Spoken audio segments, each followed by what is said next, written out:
Hi everyone, what are you expecting today? Because whatever you expect, that's exactly what you're going to receive. I want to talk to you about identity today, and I will be very vulnerable and very transparent and very authentic because I want to help you. I know that we connect through emotions, and emotions are well said or projected when we give all the details of a story. So, how I've changed my identity, and it's always a process, it's always changing. Identity is, to me, it means thoughts and images, the quality of thoughts and images that you allow yourself to think about anything in particular. But let's talk about you or me. We talk a lot about, well, what do I think about this color? What do I think about the house, right? And as you begin to make decisions, you have a choice, so you make decisions, right? Well, I would like the fireplace to be there. Or you begin to identify yourself or to recognize in you what you would like. We rarely do it with ourselves. If I was going to look back at a story, at a circumstance in my past, again, I would have to say, well, I know I could have said better. I know I could have behaved better. I know I could have dressed in a different way. I know I can do this. So you begin to make changes, right? Remember, they have those little things where they have like a little catalog and they have these sticky things and they have like a Barbie doll, and you take the sticky dress and you put it on, or you can change the dress, you can change the shoes. Well, you can do that to yourself. So how did I do this?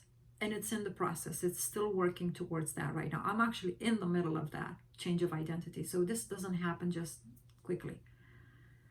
Well, to bring you up to date, I'm going to take you back to a couple of months ago. I have been in a relationship with a wonderful man, and Italian, gorgeous, tall, dark hair, not a single white hair. Okay, and I thought to myself, wow, this is too good to be true, right? He's like 7 years younger than me. What does he see in me? And all this chatter. Well, sure enough, this turned into something I didn't want, and we broke apart because I turned into being jealous. So this is something that he cannot accept. What happened was the rejection wasn't easy to swallow, right? He's just like, what did I do? Why is this happening to me? And in the back of my mind, I kept saying, well, hey, silly, you projected this. Hey, silly, you've been thinking about you in a negative way. Hey, silly, you thought of you undeserving. Hey, you did it, you did it, you did it, you did it. It was so much so that a week ago, I remember sitting face to face with my friend, and I said, you know what? I'm going to let him know that I'm not going to be with him. Guys, the next day he texts me and says, I don't want to be with you. I was like, what? Are you telling me that when I say something, it comes to me the next day? I'm like, no way. Well, with me, it happens that way. When I'm consciously unaware, it really happens. When I make a decision and I say this, then that's exactly what happens. I went through the most painful burning experience for almost an entire week. Why? Because as I became aware that I put this into motion, I kept thinking to myself, well, how long is this going to take to reverse it? Can I even reverse it? Is it even possible? So I've done what I know to do, and I took my notebook and I began to write affirmations. So-and-so loves me, and he wants me. He thinks I'm pretty. He thinks about me all the time. He loves me. He talks to his friends about me. He talks to his mother about me. He talks to his son about me.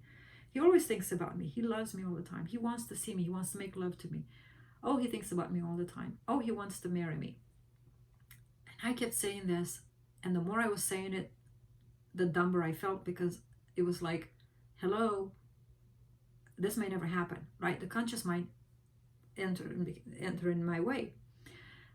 And I knew enough that if I brought myself there to the rejection and it took some time, it will take some time to reverse the damage. And I realized that I thought to myself, well, if I keep thinking of the rejection, what was going to happen is there's going to be a division, this division is going to be bigger, bigger, bigger. And I had this thing where it happened one night where I said, well, perhaps that's why this didn't work out. And as I was trying to fight off some images of younger women, right, I kept looking at him. Meaning, in my imagination, I began to see younger women that were standing in the way. And I said, no, I see him. And I kept looking at him, like I kept just working, persisting through those images that I remember. And I said, no, I see him, I see him, I see him. Well, as I began to see him, this evening I laid in bed and I said, well, how would I have acted? How should I have acted? How should I have been? Or how can I make myself stand out? And I said, well, I'm not 25, I'm over 40. So obviously I can't act like a 25-year-old on social media. I'm going to be different, but not the way I am now. Take it up a notch. And to take it up a notch, I began to visualize myself in the house with him, different interactions. For example, if I remember saying certain things at the wrong time, this time I saw myself standing taller, in the sense that it's as if I rose in consciousness and I said, no, this is how I would act. This is what I would do instead. Then I saw another incident and I said, okay, well, this is how I would do this in this incident.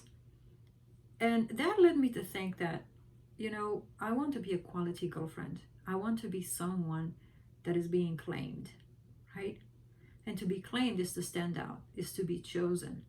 And I said, I have to choose myself first, to choose myself, to think of myself as the identity of being a quality girlfriend and a quality wife. Now, quality to you might mean something different than me, but as I began to build this character of me in my mind, something began to happen. I came across love songs. In fact, today I came across a love song that said, you women are the key to my heart, and I chose you. And that song just added another layer, another over my heart, over this new identity of myself. And it helped me to get into that state of mind of being quality over quantity, right? Social media is full of quantity of women, of girls, but to stand apart, to set yourself apart, is to create and build your own identity. And it's a beautiful thing when you can choose your own identity and you're not waiting for him or her to tell you who you are. So how can this translate on the outside? Well, when you're raising consciousness to this quality of a person, you begin to think different. Because you think different, you're going to attract different information, certain videos, certain people. As you begin to notice these things, your language changes. You speak from a more concise, secure place. As you begin to speak from a more concise, precise place, confident, something happens on the outside. You text in a different way. You speak to her or him in a different way. And they notice that because your words are your thoughts made visible. So when you're raising your identity and you see those images of yourself or your interaction with him or her, guess what? Your words are going to change. And because you change your words, they're going to notice the difference. So the difference is not necessarily vibrationally, even though that happens. And I'm going to tell you how. But it's in your interactions with them. They're going to notice the difference. And now when we talk about vibration or at the cellular level, Greg Braden, I believe that was him when he made this analysis, and he said they took saliva and they separated it. They put it, I don't know how many miles away under a microscope, and this part of the saliva was under this microscope. And what the saliva was doing, or the way they were tampering with it, the other one, even though it wasn't touched or tampered with, it was activated in the same way, and it was reacting to this one here. Now, if you think about it, if you ever kissed someone, their saliva is in your body. Yours is in their body. I believe that's why often when we have these emotions that, for example, anxiety, fear, happiness, joy, something happens, especially when you think of the other person. It's because I believe they're vibrating at a different level, and that affects you. Now, of course, this leaves room for debate and comments, so go ahead and leave your comments below. But it's a matter of, could that be true? Could that be true? So not only when you change your images of yourself and then you change your thoughts and you change your verbal expressions, but your body changes as well. Your body changes as well. And they are going to feel that. They're going to feel it, especially if you think of them. You're going to cross through their mind and they are going to sense something different.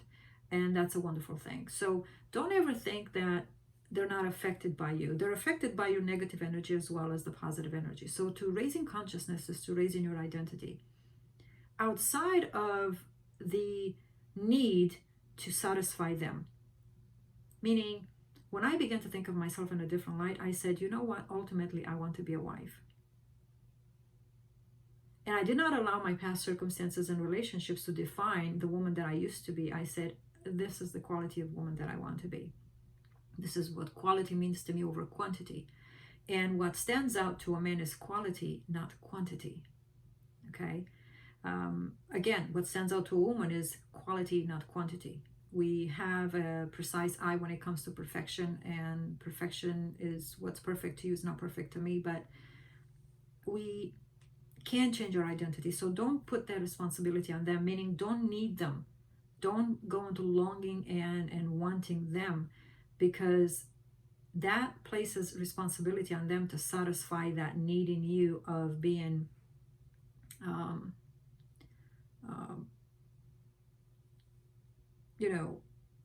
of being someone for them or being someone to them. You just hold on to this image, this quality image and identity of you, and allow it to take place, allow it to transpire, allow it to change you, and let them make the decision. And usually a man or a woman is attracted to someone that has changed or have changed themselves, right? Because you see a new person in them, and now you want them for the newness in them. You just don't want them because you need them, but you want them because they're new. It's someone new that now they can chase, they can come after. And you know that men like to go and chase and run, and that's just one standard of quality of man. But it is not necessarily good in a way, because a man that always loves to chase will always chase you and someone else at the same time. But we can talk about that some other time. The idea is to change your identity. And when you change your identity, you attract that kind of man. He has to raise into his new identity to match your identity. In fact, you're going to come to realize perhaps that they're not a big deal. They're truly not a big deal. And as you begin to see that, you take them off the pedestal. And as you lift yourself up in this new identity, you take power, because it's your thoughts. It's your thoughts. So you take power over your thoughts when you begin to see yourself in a different image. All right, everyone, thank you so much for watching. It's past 13 minutes. I hope you enjoyed this video. Leave a comment below, like and share this video if you think other friends will benefit from it, especially if you have girlfriends or guy friends. Don't know about guy friends, but girlfriends that you can share this video and help them with it. Thank you so much. And remember, every worker is worthy of his reward. This change in your identity, this change in flipping your thoughts, you are worthy of what's behind the door. Okay? You are worthy of the man or the woman that you are becoming. So thank you. I'll see you next time. Bye now.